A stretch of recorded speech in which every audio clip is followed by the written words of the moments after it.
Hallo zusammen, danke für das Einschalten. Ich grüße euch ganz herzlich aus dem weiten Sibirien.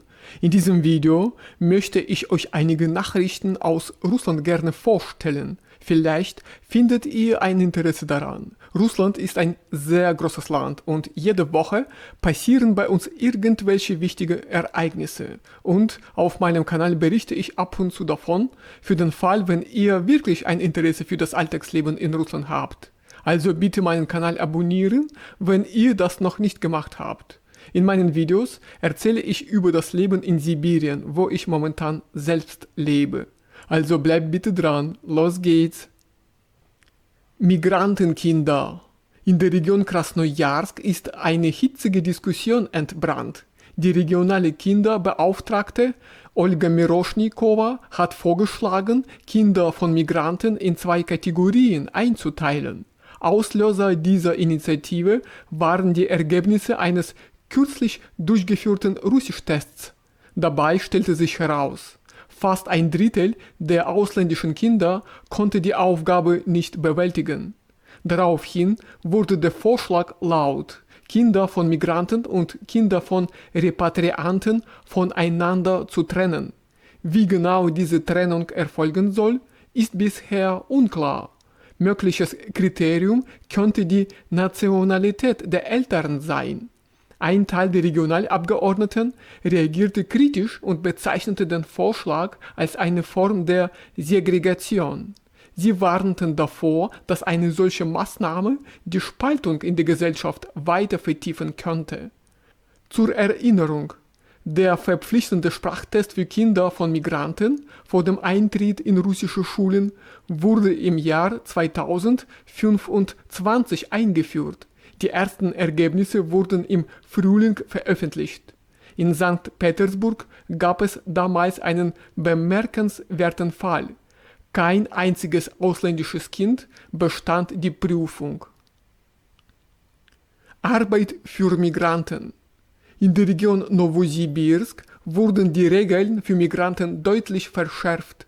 In mehreren Branchen dürfen sie künftig nicht mehr arbeiten. Die entsprechende Verordnung wurde vom ersten Vizegouverneur der Region, Wladimir Znatkow, unterzeichnet. Betroffen sind 7 Bereiche, darunter Buffets in Büros, Krankenhäusern und Schulen, der Güterkraftverkehr sowie Fitnessstudios. Bereits zuvor galt ein Verbot für Migranten in bestimmten Tätigkeiten. Im Einzelhandel mit Alkohol und Tabak, im Taxigewerbe sowie in Kindergärten. Laut der neuen Verordnung haben bei der Beschäftigung in diesen Branchen künftig russische Staatsbürger Vorrang. Unternehmen müssen innerhalb von 2 Monaten nach Inkrafttreten der Verordnung die Zahl ihrer ausländischen Arbeitskräfte an die neuen Vorgaben anpassen. Auch auf Bundesebene werden strengere Maßnahmen diskutiert. So schlug die Staatsduma vor, Firmen, die Migranten beschäftigen, von öffentlichen Ausschreibungen auszuschließen. Allerdings ist eine Ausnahme für hochqualifizierte Fachkräfte vorgesehen. Muslims in Schulen. Im autonomen Kreis Chanty-Mansijsk gelten neue Regeln für Schülerinnen und Schüler. Hunderte Schulen der Region haben das Tragen von Niqabs, Hijabs und anderen Kopfbedeckungen verboten.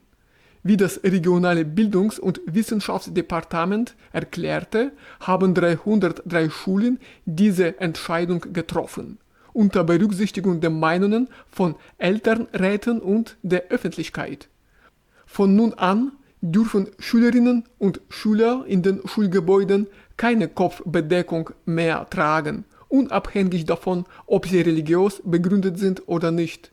Das Verbot betrifft nicht nur Niqabs und Hijabs, sondern auch Kopftücher, Tübeteikas und sogar Hüte. Eltern müssen die Schulvorschriften, einschließlich der Kleiderordnung, vor der Einschulung zur Kenntnis nehmen und mit ihrer Unterschrift bestätigen. Wer nicht einverstanden ist, kann auf alternative Formen wie häuslichen Unterricht ausweichen. Die Behörden betonen, dass die neuen lokalen Vorschriften während des gesamten Schuljahres in Kraft bleiben werden. Auf Bundesebene wird derzeit zudem ein Gesetzentwurf zum Verbot von Kleidung, die das Gesicht verdeckt, vorbereitet. Der Entwurf befindet sich noch in der Überarbeitung. Omulfahren im Baikalsee. Am Baikalsee könnten bald große Veränderungen anstehen.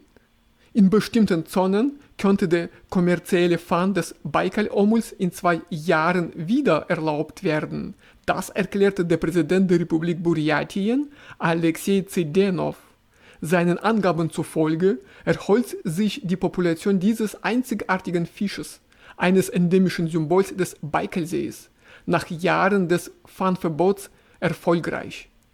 Zur Erinnerung: Der kommerzielle Omulfang wurde bereits 2017 verboten, nachdem die Bestände stark zurückgegangen waren. Die illegale Fischerei blieb jedoch ein Problem. Allein im Jahr 2024 wurden in der Region Irkutsk fast 3000 Verstöße festgestellt. 27 Fälle wurden an die Strafverfolgungsbehörden weitergeleitet. Auch die russische Fischereibehörde meldet positive Entwicklungen. Der Bestand wird derzeit auf rund 7 Tonnen geschätzt. Bis 2026/2027 könnte der Zielwert von 10 Tonnen überschritten werden. Sollte dieser Trend anhalten, könnte das Fangverbot teilweise aufgehoben werden. Arbeitsunwilligkeit.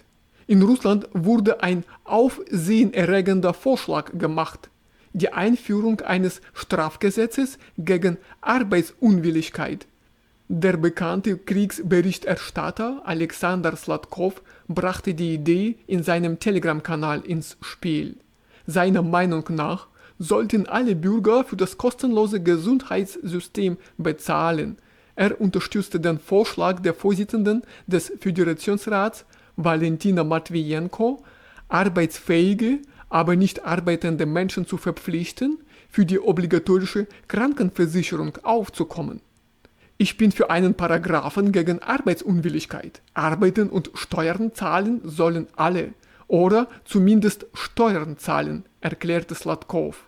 Matwijenko stellte klar, dass es dabei nicht um Rentner, Kinder oder Menschen mit Behinderungen geht.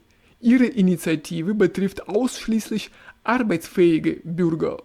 Als Beispiel nannte sie Moskau. Dort gäbe es rund 700.000 Menschen ohne Arbeit. Können sie nicht 2 Monate arbeiten, um wenigstens 45.000 Rubel zu verdienen und damit die durchschnittliche Versicherung zu bezahlen? Fragte sie rhetorisch. Scheidungen. Die russische Regierung hat den Vorschlag kritisiert, Paare, die sich scheiden lassen wollen, verpflichtend zu einem Psychologen zu schicken. Die Kommission für Gesetzgebungsaktivitäten legte eine negative Stellungnahme zu dem Gesetzentwurf vor und schickte ihn zur Überarbeitung zurück. Die Regierung verwies darauf, dass der Entwurf nicht mit der Zivilprozessordnung vereinbar ist. Dort ist klar festgelegt, dass Versöhnungsverfahren auf freiwilliger Basis erfolgen müssen.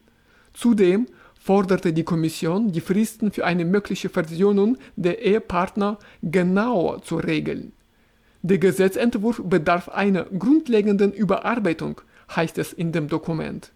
Zuvor hatten die Duma-Abgeordneten diese Initiative eingebracht. Sie wollten Gerichten das Recht einräumen, eine Versöhnungsfrist von bis zu 3 Monaten festzulegen.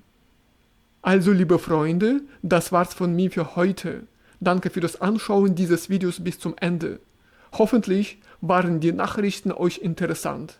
Auf jeden Fall wünsche ich euch alles Gute im Alltag und wir sehen uns bald in meinen neuen Videos wieder. Bis dann. Tschüss.